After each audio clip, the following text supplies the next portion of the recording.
146 billion 342 million 55,790 in respect of the votes contained in the first schedule, subject to paragraph 6, that is Committee of Supply. 4, makes the policy resolutions as contained in the fourth schedule. 5, resolves that the first schedule forms the basis for the introduction of the Supplementary Appropriations Bill 2024. 6, orders that the Speaker do now leave the chair to facilitate the consideration of the said budget estimates with respect to each vote and program in the Committee of Supply as contemplated under Standing Order 240, consideration of supplementary estimates in the Committee of Supply. Honorable Speaker, I first of all want to thank this House because we have had a very rigorous period for the last 2 weeks in consideration of these supplementary estimates. Honorable Speaker, this is basically supplementary one, but in reality and practically we know this is actually the main budget. And I say so because, Honorable Speaker, this was occasioned by the fact that in this House we passed the appropriations bill, which became an act in hope and anticipation that the other side of the budget was to pass also. But, Honorable Speaker, as we all know, Kenyans requested this House and the leadership that we look inwards and look for other alternatives. And, Honorable Speaker, that is the reason why we are coming to this House for supplementary one, even before the implementation of the budget. For the past 3 weeks, the government has only been implementing that what must be done in regards to funding only the critical areas of the budget, whereas the other areas have been put in abeyance, waiting for this process, Honorable Speaker. Honorable Speaker, this House passed a budget last month of Kenya shillings 3.992 trillion Kenya shillings. As we come before this House today, we are now having a budget of 3.88 trillion Kenya shillings. And therefore, there has been a decrease of around 111 billion Kenya shillings in overall. But, Honorable Speaker, this is not just the decrease. The decrease that I have talked about, Honorable Speaker, is pegged on 2 things. This House, after passing, then there was a wide gap between what we need to do in terms of filling in the whole of financing of the budget. And there are only 2 alternatives, Honorable Speaker, for us to invoke. One was to borrow slightly more, which we have done, Honorable Speaker, in this budget, where we are now borrowing slightly more to a tune of Kenya shillings, Honorable Speaker, 767 billion, up from our country to continue borrowing, and especially increasing our level of borrowing. Why? The problem we have now as a country is based on the fact that in the previous years, we borrowed more than we ought to have borrowed. And therefore, the weight is now on us.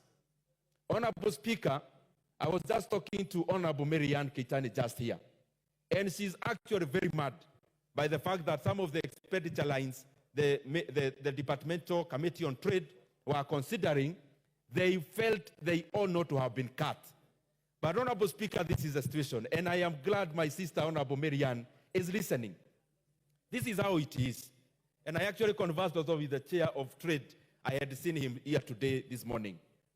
Honorable Speaker, out of this budget, Kenyans, this is our country, and these are the bare facts that this financial year we are in, 2024-2025, as a country, will be spending 1.002 trillion Kenya shillings in payment of interest rates alone.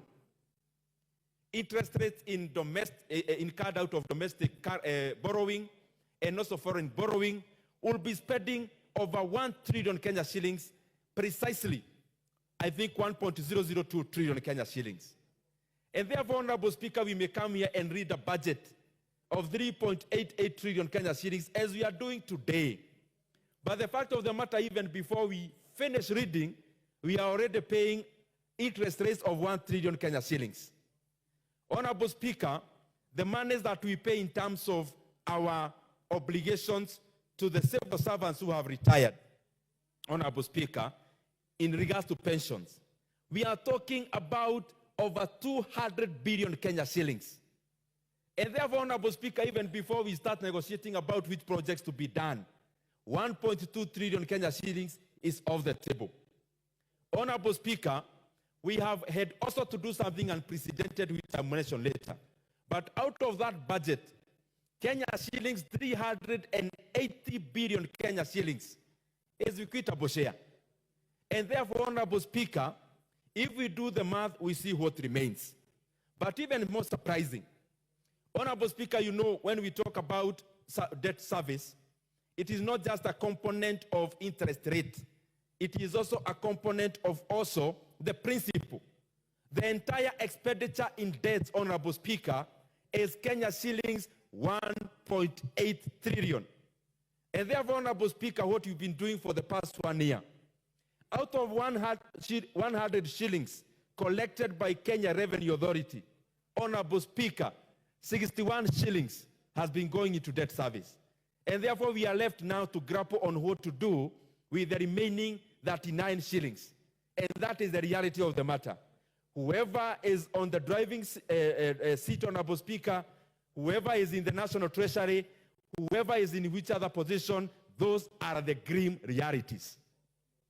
Honorable Speaker, what we have done this time, and I am saying we because as a country we came together and we decided we needed to rationalize our budget, is that we have done also something unprecedented. One unprecedented thing is to bring a supplementary budget barely before a month ends after the passage of the budget. But secondly also is the kind of cuts. The cuts have been done in all levels of government, and I hope that the members are keen on this. The cuts have been spread across the two levels of government. Honorable Speaker, even the county governments are losing 20 billion in their equitable share out of the realities that we face at the moment. Honorable Speaker, the cuts have also been across all the MDAs of the national government.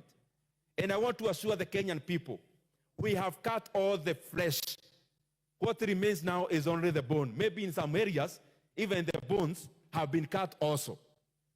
And I say so because, Honorable Speaker, we have made sure there is no money left for us who are servants of the people, elected, appointed, those who work for government. There is no money for travel. There is no money for hospitality. There is no money for ostentatious spending. Honorable Speaker, because that is what the Kenyan people told us to do. Honorable Speaker, we have also cut money across all the three arms of government. The executive is losing, judiciary is losing, the parliament is losing. And Honorable Speaker, I want to laud the members of this House because we have come together and agreed these are difficult times. And for that reason, Parliament itself voluntarily, without fighting back, is being cut Kenya shillings 3.7 billion Kenya shillings. And Honorable Speaker, this is hedged on many things. For example, when we were conducting the budget committee meetings, we did them around here in Parliament, Honorable Speaker. And I think this is a good thing for us to continue doing so that we continue cutting excess weight out of our budget and we also just live with the bare minimum so that we channel the other resources into the growth of our country and especially our economy. Honorable Speaker, this is the first time ever since I joined this Parliament that NGCDF is being cut and members are clapping. Honorable Speaker, ordinarily, if any chairman of budget would stand here and talk about cuts in NGCDF, Honorable Speaker, I think the motion would have to adjourn. But then these are unprecedented times. And that is why even NGCDF is giving up the increment that had been scheduled, Honorable Speaker, so that we first face the critical areas that Kenyans have directed. Honorable Speaker, we came here and moved 14.5 billion Kenya shillings that was to go into last mile connectivity